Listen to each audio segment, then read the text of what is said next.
साहब मां नीलम आनंद जी के चरणों में मेरा नमन।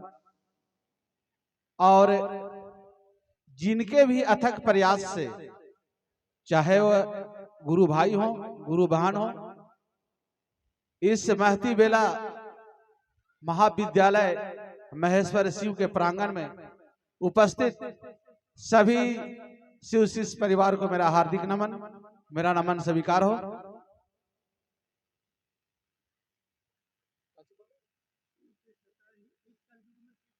इस कलयुग में शिव शिष्यता ही एकमात्र विकल्प है। बहुत अच्छा,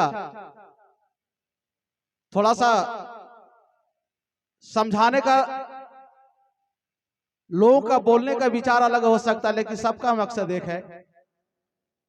आखिर आप थोड़ा कल्पना करेंगे, कल्पना क्या करना है, समय बहुत कम है। कल्पना ये करना है, विचार करना है, सोचना है, समझना है कि आखिर जीवन में गुरु हो तो कैसा हो। जैसे हम अपने गुरु शिव को अपना गुरु माने हैं, तो इनका एक पहचान है कि नहीं? पहचान है। क्या पहचान है? त्रिशूल है, उस त्रिशूल को विजय कहते हैं। तीनों जो है ना, उनका नाम है विजय। डमरू है, सर्प की माला है, पहचान है। आप थोड़ा विचार कीजिए, इस जगत में जितने भी शारीरिक गुरु हैं, सब खराब गुरु नहीं है, कुछ तो हो गए। थोड़ा विचार कीजिए कि जिसको भी हम गुरु बनाते हैं, जिसको भी गुरु बनाते हैं, आज उनके शरण में जाते हैं, उनका शिष्य बन जाते हैं, और कल अखबार में पढ़ते हैं कि अमुक बाबा, अमुक गुरु फलाने केस में गिरफ्तार किए गए। पढ़ते हैं कि नहीं? पढ़ने को मिलता है ना। थोड़ा विचार कीजिए, एक कोतवाल थाना में जाते हैं, थानेदार का बैच होता है। एक कोर्ट में जाते हैं, उस वकील का बैच होता है।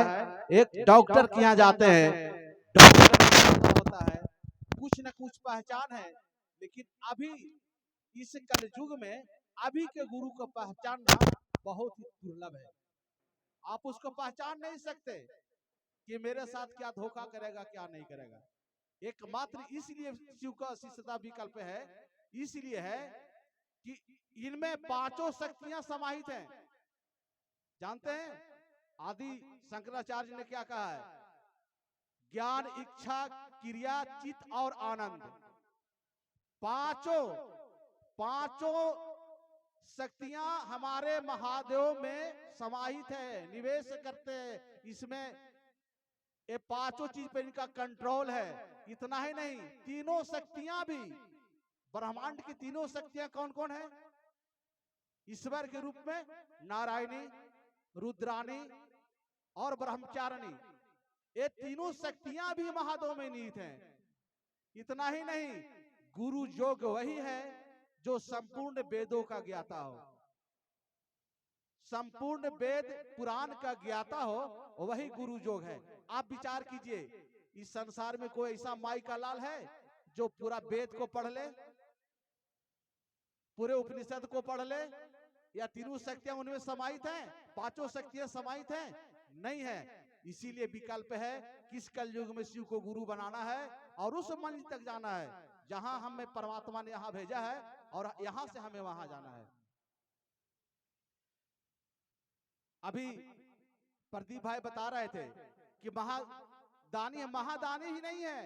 महाभारत पुराण में लिखा है, भगवान श्री कृष्ण ने जब महती महाभारत करवा रहे थे या उसका नेतृत्व कर रहे थे, 16 वरदान महादेव ने उनको दिया था। पढ़ लीजिए, आवो चले शिव की ओर किताब में 16 वरदान प्राप्त किए। उसमें लिखते हैं, ना सती सर्व समो देवो, ना सती सर्व समो रणे, यानी रण में भी कोई नहीं है। और योद्धा की बात छोड़ दीजिए, इतना बलशाली हमारे गुरु हैं कि इनका ताकत का था भी नहीं है। इतना ही नहीं, लिखते हैं, ना सती सर में दाने देवो, यानी दान देने की शक्ति अथाह है, आप नहीं ले सकते। इनका भंडार की कमी नहीं है, क्योंकि अलकापुरी इन्हीं के बगल में है और अलकापुरी के साथ साथ रिद्धि सिद्धि भी इन्हीं के पास है। तो गुरु कौन होगा? कौन गुरु होगा? जिनका इच्छा से मां सृष्टि का सृष्टि होता है। इच्छा मात्र सृष्टि प्रभु। इच्छा चाहते हैं तो काली बन जाते हैं, इच्छा चाहते हैं तो दुर्गा का रूप धारण कर लेते हैं, इच्छा चाहते हैं तो सरस्वती का रूप धारण कर लेते हैं। इच्छा चाहते हैं मात्र तो बड़े संत का भी धारण कर लेते हैं रूप। इच्छा चाहते हैं तो आपका बंधु भी बन जाते हैं, इच्छा करते हैं तो आपका भाई भी बन जाते हैं, इच्छा करते हैं तो आपके बाबा भी बन जाते हैं, इच्छा करते हैं तो आपका पुत्र भी बन जाते हैं। मात्र इच्छा मात्र प्रभु सृष्टि। इसीलिए ये पांचों शक्तियां गुरु में है। इसीलिए इनको आदि शंकराचार्य ने इनको क्या कहा? विश्व मूर्ति, आनंद चित्त मूर्ति। इसीलिए गुरु यही योग्य है। और इतना ही नहीं, रामचरितमानस की पहली पंक्ति कहती है 1631 ईस्वी में रामचरितमानस का सरल भाषा में जब तुलसीदास जी लिख रहे थे, जानते हैं कितना दिन लगा है? 2 बरस 7 महीना 6 दिन। उसमें लिखते हैं, क्या लिखते हैं मालूम है? नामांकन होता है, बंधे बोधमयम नित्यम गुरु शंकर रूपिणम। राम जी कहते हैं गुप्त रूप में अपने महेश्वर शिव को प्रणाम करते हैं, कहते हैं कि गुरु हो तो शंकर की जैसा, क्योंकि शंकर का अर्थ होता है ज्ञान देना, शिव का अर्थ होता है कल्याण करना। तो गुरु तो ही मात्र विकल्प है कि जो हमें कल्याण कर दे, दुख सुख से निवारण कर दे, इस भव सागर से पार कर दे, हमें जो अंधकार से प्रकाश की ओर ले जाए, वही सच्चा मात्र गुरु है। इसीलिए तो शिव सीता का विकल्प है, इसके सिवाय कुछ नहीं है।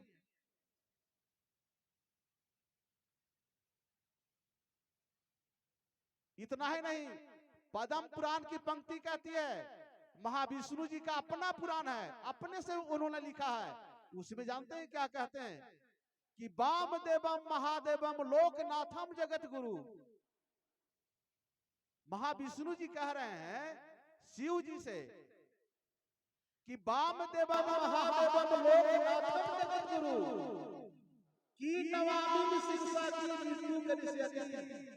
यानी मैं आपके सामने अपने सर को झुकाता हूँ, आप कालों का काल महाकाल है, मुझे मृत्यु क्या बिगाड़ लेगी, मैं मृत्यु से नहीं डरता, इसीलिए कि मैंने आपको गुरु बनाया है। तो सारा वेद तो बखान कर रहा, तुम त्रिभुवन गुरु वेद बखाना। वेद कहता है आप तीनों लोगों का स्वामी को छोड़ दीजिए, गुरु के किसी पर भी आप बैठे।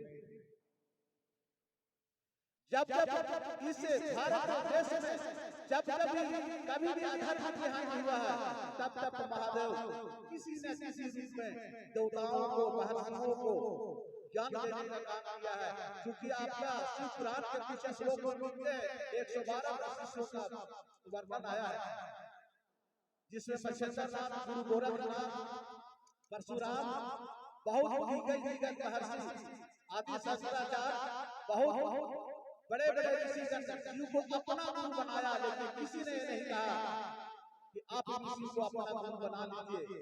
लेकिन धन्य हमारे साहब इस कलयुग में जिन्होंने कहा डंके की चोट पर कि अगर गुरु हो तो शिव के जैसा, मैंने शिव का अपना गुरु बनाया है, आप इसी को गुरु बना लीजिए। उन्होंने नहीं कहा, उन्होंने एक बात और कहा। एक बार हम से पूछ रहे थे कि साहब आपके महादेव कैसे सीखे हैं? उन्होंने कहा कि मेरा महादेव सदा हुआ मांस का लोथड़ा है, तो क्या हम इस महादेव को फेंक दे? नहीं फेंकेंगे, क्योंकि मेरा महादेव है, मैंने उनसे अपना रिश्ता लगाया है। मेरे गुरु है महादेव, वो सड़ा हुआ मांस का लोथड़ा है, लेकिन फिर भी मेरा है। जैसे आपका प्रॉपर्टी, आपका बेटा लंगड़ा है, लूला है, काना है, लेकिन फिर भी आपका अपना बेटा है। उसी प्रकार महादेव मेरा जैसा भी हो, सड़ा हुआ मांस का लोथड़ा ऐसा ही मेरे महादेव। एक जुनून होना चाहिए। हम लोग कतराते हैं, घर से निकलते से चर्चा करिए, कोई कुछ किया ना तो कहते हैं थोड़ा सा काम वाले जरा मजा आ रही है, शर्म लगता है बोलने में। बोलिए कि हाँ हम चर्चा बता रहे हैं, आप भी चलिए। ये बोलना चाहिए, क्योंकि शिव का शिष्य कभी डरता नहीं, जिनका गुरु नहीं डरता उसका शिष्य भला क्यों डरे। हम एक बाजार खरीदते, एक साबुन खरीदते, बार बार विचार करते, एक्सपायरी डेट देखते हैं कि साबुन का एक्सपायरी डेट खत्म हो गया, उसमें दिमाग लगाते हैं। बादाम खाते हैं, उसको खोल के देखते हैं कि कहीं सड़ा हुआ तो दुकानदार नहीं दे रहा है। जितना दिमाग आप वहां लगा रहे हैं उतना दिमाग अपने गुरु के विषय में।